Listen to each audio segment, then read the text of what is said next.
Hello and welcome to another episode of The Hows at Noon. This is a conversation with my brother, Aiden Noonan. Today we're going to go over the new Uncharted movie and Scooby-Doo from the Scooby-Doo movie from 2000. That's in the second half of this episode. We're both big fans of the Uncharted movie and the games. So before we get into the details of the movie and what we really liked, we're just gonna give a brief synopsis of the games. Like the main story relies from games 1 to 4, which ran from 2007 to 2014, I think. 2016.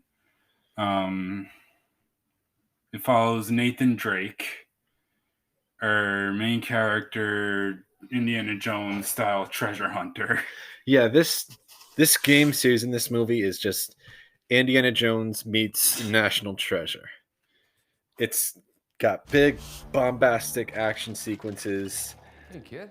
And it's about thieves. Yeah. Everything in here. Why the map? Biggest treasure that's never been found. Overall, we felt the movie was really good. Yeah. It sort of meshes together aspects of the 4 original plots while mending their plot holes. Like Uncharted 4 introduces a character really late in the game that opens a bunch of plot holes in Nathan Drake's backstory, which, like the opening part of the film instantly corrects by giving us his brother. And his Nathan Drake's motive for most of the film is finding the brother. Cinematography in this film is beautiful. That's where the camera angle and shot composition are used the most to tell the story. Mm-hmm. So there's these really grand scenes, like when he discovers the treasure for the first time, or the final fight between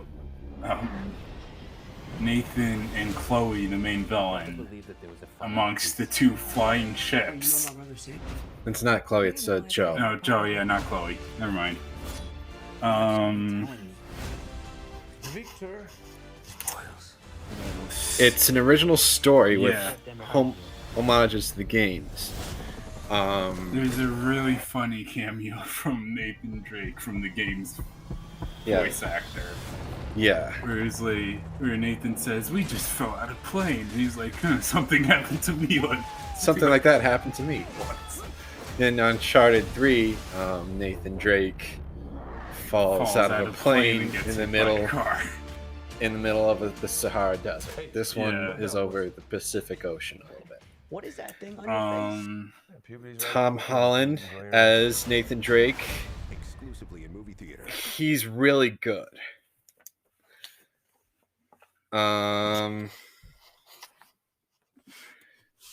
He embodies Nathan Drake really well. Yeah, he embodies the aspects of him perfectly. He's really funny, as Nathan Drake should be.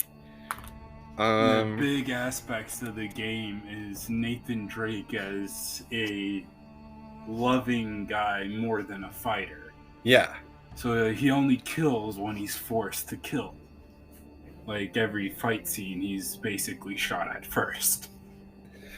And Tom Holland is a trained acrobat, which he needs to get this done in order to get some of the stunts done. Mark Wahlberg as Sully, really good. Also, the development in the film is amazing. Like we see Sully go from a treasure-loving betrayer of friends to someone that openly throws away his treasure to save Tom Holland's Nathan Drake. Yeah. It's else? What else? The sound design. The sound design is, really good.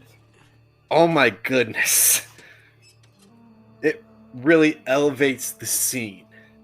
You Whenever, feel like you're in the action pieces Yeah. with every sword clang and every punch thrown, and getting. gunshot.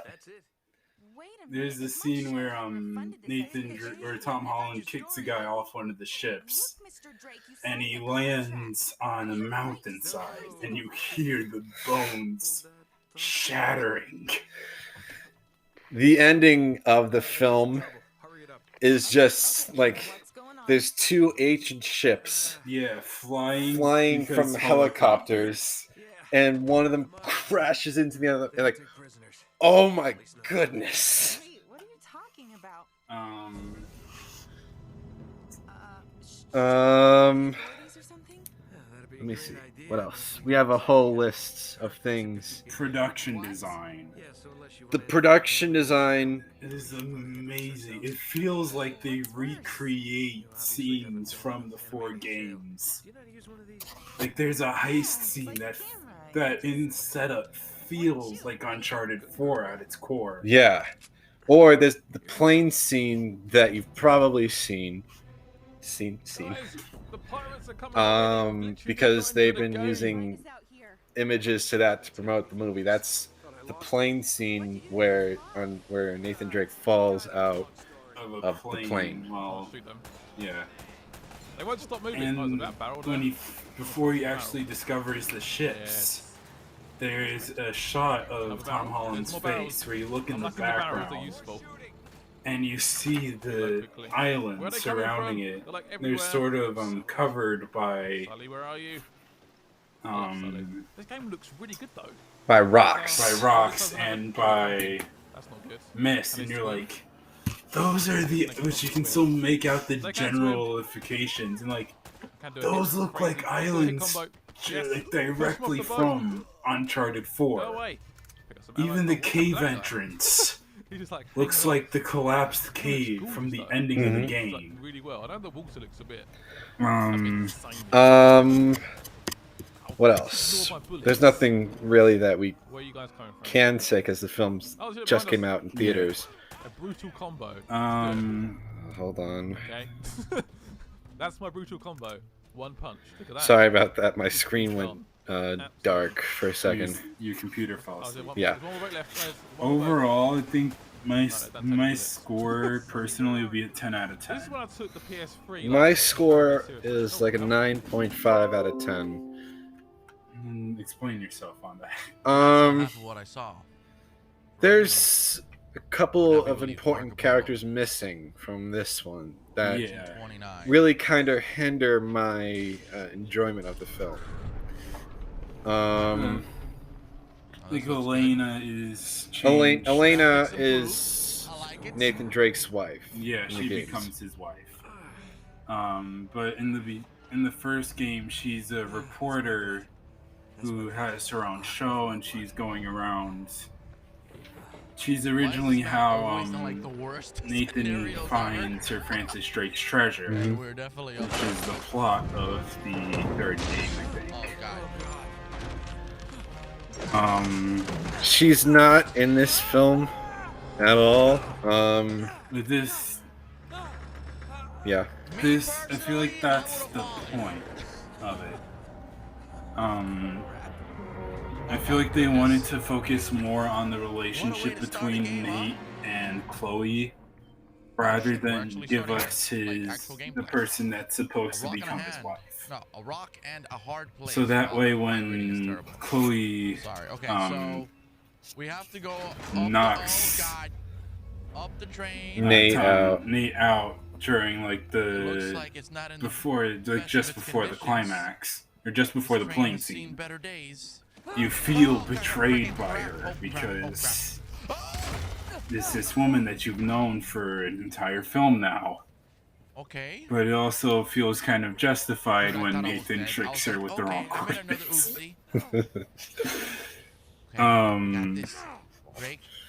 What else?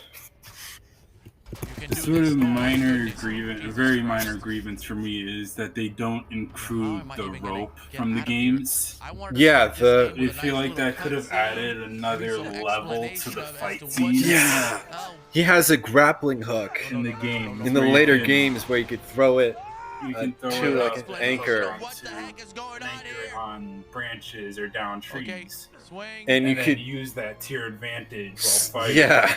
Wait. So if there's something to hook onto and it's like right in between these islands Wait, that are what the high heck? up, Oh, you okay, could just so, Throw throw your rope up and just swing across. Oh, it's up and I'm an and idiot. murder Okay. all the bad guys. Once again, Why that's did it take only you a so long to very figure out how to minor frickin' swing? grievance to me, because that's a very minor Okay, so part maybe of the through here. games originally anyway. Okay, we got. Um, Oh, look at this. We got this, man. On I'm really I intrigued, think the for basis this of the game, 'cause movie it's was pretty much a someone at continuation Sony said, The first "Hey, we one. got an I entire wanna know franchise more, man. of Like, I wanna know well-selling what the games hell here. Let's make a movie out of them happened with, that with people have Sully been and begging us to do Lena and- since the first one released in 2007." Let me tell you, Mark Wahlberg was Man, this is supposed to insane. be Nathan Drake up until Tom Holland arrived. Up until people saw Tom Holland in As Captain Spider-Man. America: Civil War, and they're like, "No, no more work. You go to Sully now. We have new Drake. We have better Nathan Drake." The theater that we saw it at was pretty nice. Yeah. AMC theaters in general are fairly nice theaters. They're not the theaters that we grew up with specifically, Yeah, but they're the theaters that we've started going to since. our local theater closed. Yeah. In the theater that we saw it in had reclining chairs. They had like little the table, trays tray where you could things, yeah. put your You food can on. and drink. At the beginning, the sound was a little bit too loud, but it gets better as the film goes on. Also, like the fact that the film opens with the basis of the place, and so Nathan's first line in the film is just a curse word. That's before you know like the situation behind the scene, and it just opens with the Nathan Drake cursing. So, I want to go back and watch it again at like a premium theater, like a Dolby Cinema.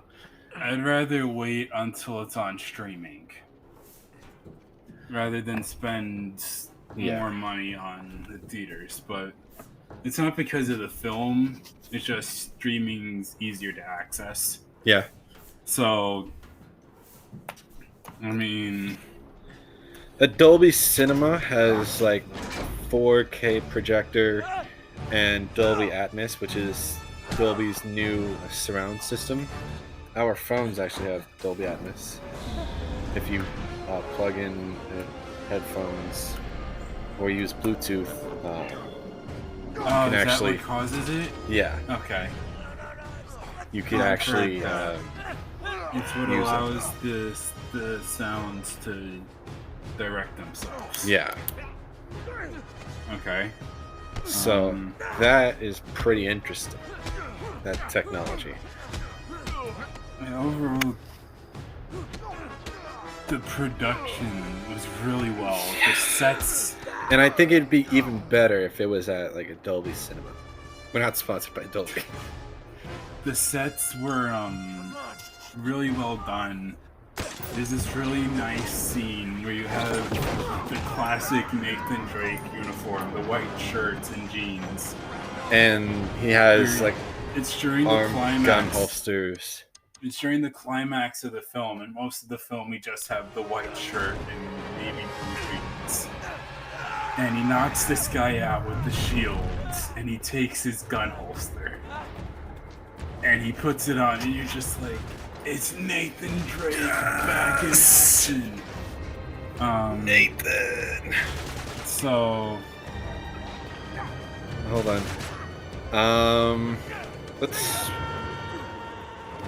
Let's make it 20 minutes. Okay.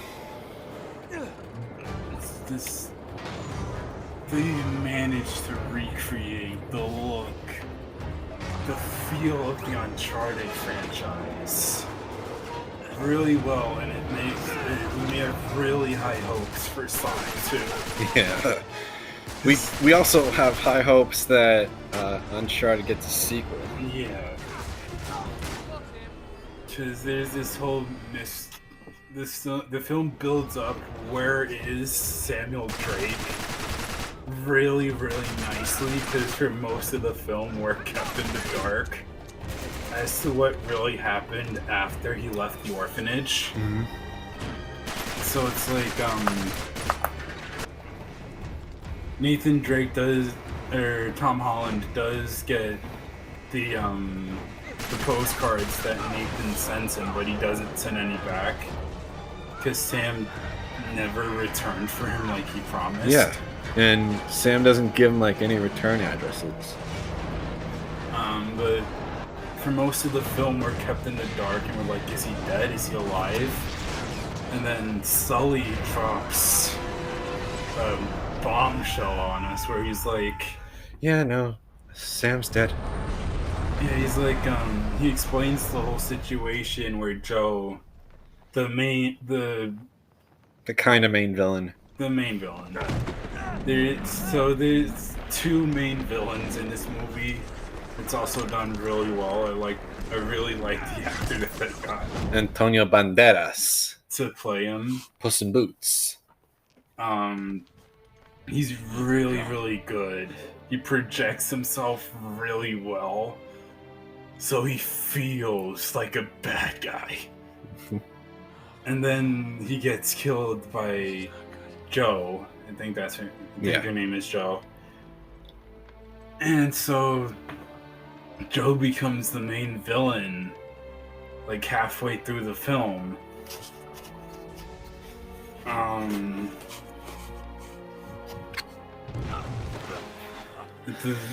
The characters are really well done. The acting is amazing. There's the scene after Sully reveals that Sam was shot, Mm-hmm. and Nate's just like, "How dare you let me believe that he was alive? How dare you promise me that we would find him?" And Tom Holland projects his anger really well, and that leads to a scene where Nate's still angry, but Sully is profusely apologizing, Mm-hmm. and it feels like he actually means it. He's like, "Look, I know I lied to you. I know I haven't been very trustworthy. I know I haven't been a good friend. But I thought about it. And Tom Holland's just like, "Save it, Sully. I'm gonna do this. We're gonna find this treasure, and then we're never gonna see each other again." That's a little bit contrived. And not really. I mean, if you understand his anger, he was lied about the fact that his brother was alive, and not clear on Sam's fate after that point, but yeah, I kind of felt like that was coming. That's also what adds to my 9.5 out of 10. What's she doing? like if you watch the game, if you played the games, you know Sam is alive. Nice. And you know Sully and Nathan Drake are Friends. So That worked out perfectly. We're basically just lowering the elevator. But still, it doesn't take a whole lot away from the film. Yeah, it's still really well paced. It's really good. It doesn't feel like it's over an hour and 30 minutes long. Yeah, the entire runtime of the film is an hour and 55 minutes. And it moves. Yeah. It's really fast. It's really fast. So we're gonna stop right here, and you know, since we started getting ads, we're gonna play a little ad. We'll be right back.